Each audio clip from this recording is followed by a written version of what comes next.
Good evening. It's Baker Man Bakes back at you. It is Saturday night, Holy Week 2020. For those of you that are ahead of my time, Happy Easter. For those of you that are still behind me, you're there with us. Sunday's coming. It's coming quick. But don't mind me without my glasses.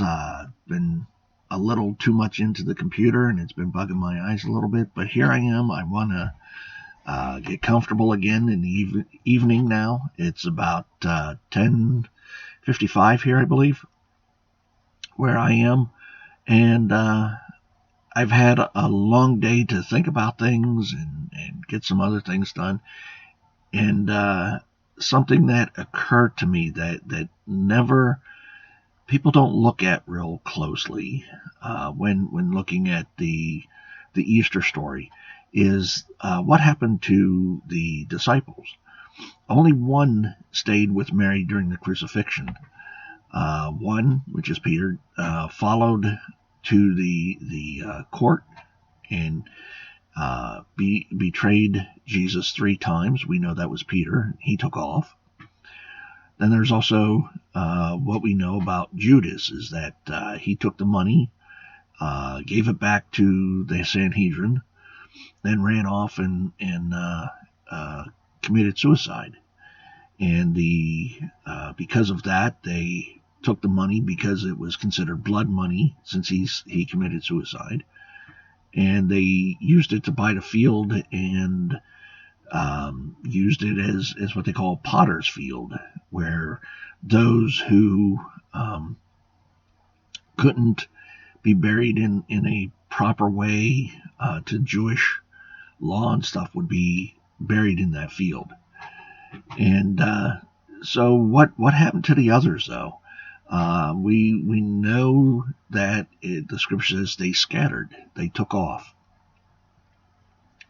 And Peter did the same. He took off after his denial, and the cock crowed 3 times.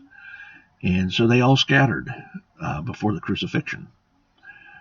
So where are they the day after the crucifixion? Today, the day before the resurrection, the day after crucifixion. And what have they done since the time that he was arrested? They scattered. So we don't know what they were doing. And it occurred to me that nobody really knows what they did. But if you're scattering because of fear, you're scattering because of the possibility of being arrested for following him, what could be running through your mind? And that's what occurred to me, and I was thinking about all day today. And it's interesting to me. We know that they came back, so that by the time that Christ is arisen, they all have gathered in one place. And we will see that the women will come and they see them all in one place. So we know that they've scattered, and they have been thinking, and they've probably all come back to where they were for the Last Supper. And with that being the case, they all gathered where they knew. They gathered together. And I'm sure there were thoughts of, what have we gotten into? What is it that has actually happened? What are we a part of? Is he really who he said he is? What have we seen? All these miracles and his teachings and everything. How could they be so wrong? How is it that our master, our follower, our leader has died? And so the question comes to be, what are they thinking? What are they going through? I'm sure many of them are sulking and saying, why did this happen? Why did we go through all this? What is the outcome?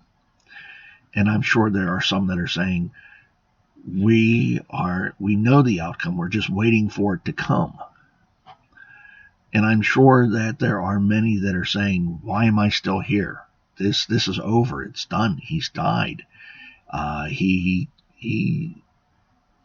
We don't know if what he has said is truly true or not. But yet, they come together. And and I'm sure they were praying as to what do we do? Where do we go? What sort of things are going to happen to us now? Is this truly God's Son? And now Peter has already said that it is, and Jesus has already said, it's God who's revealed that to you. So everybody's waiting.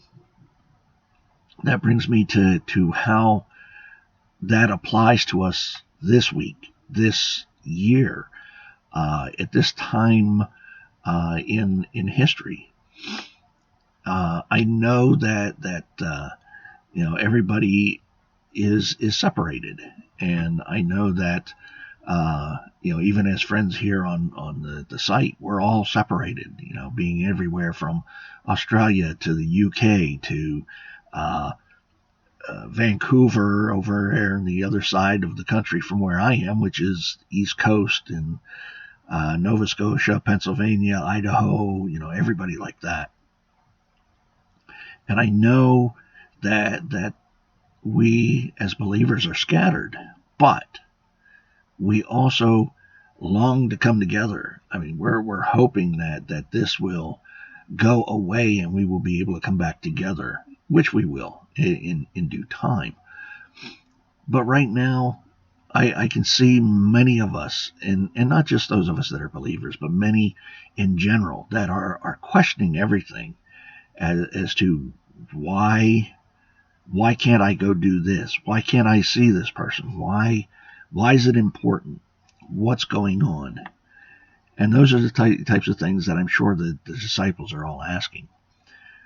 But those of us that are in this time period can take a look at what is coming, because we have the knowledge of history, the knowledge of the past that brings us forward, and we know what's happening. So it's like trying to focus on just one day today is very difficult, because I know what's coming in the next few hours, and I know what it is and what it has meant to us from that day to now, and what it will mean until the very end.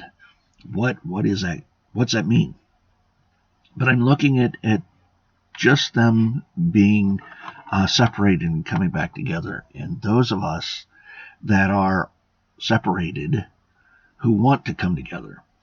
It's things like this that we have here, where we can actually, if we want, we can do the video talk. We can do the chat. Like I'm looking at the Discord page, and I know there's chat things that we have on here as well, and we can all do this sort of thing and be able to come together.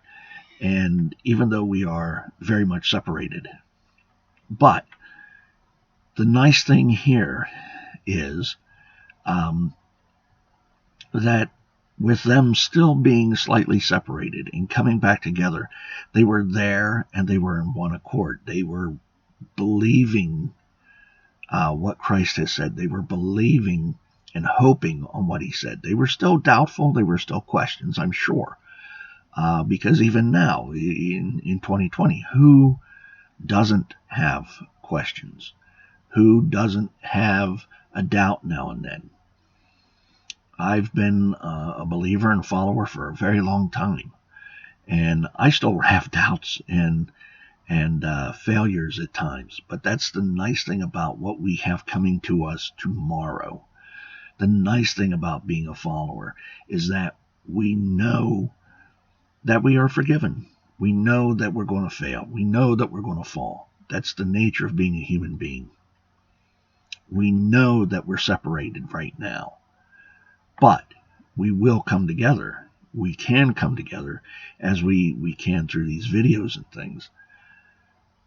And I believe that sort of puts us into the same boat as the disciples are the day before, the hours before what happens on Easter morning, what will happen in a few hours from now, or what has happened for some of you that are already hours ahead of me. We have so much to look forward to. We have so much anticipation that we have now that they did not necessarily have then, but we have it now, and we should hold on to that. And we should also notice that even though we're separated, we are still together, and that is a blessing in itself. So I'm going to be signing off now. Everybody stay safe. Stay inside. Take care of yourselves. Like I said, I pray for you all every day. And God bless you. Love you. Stay safe. Amen.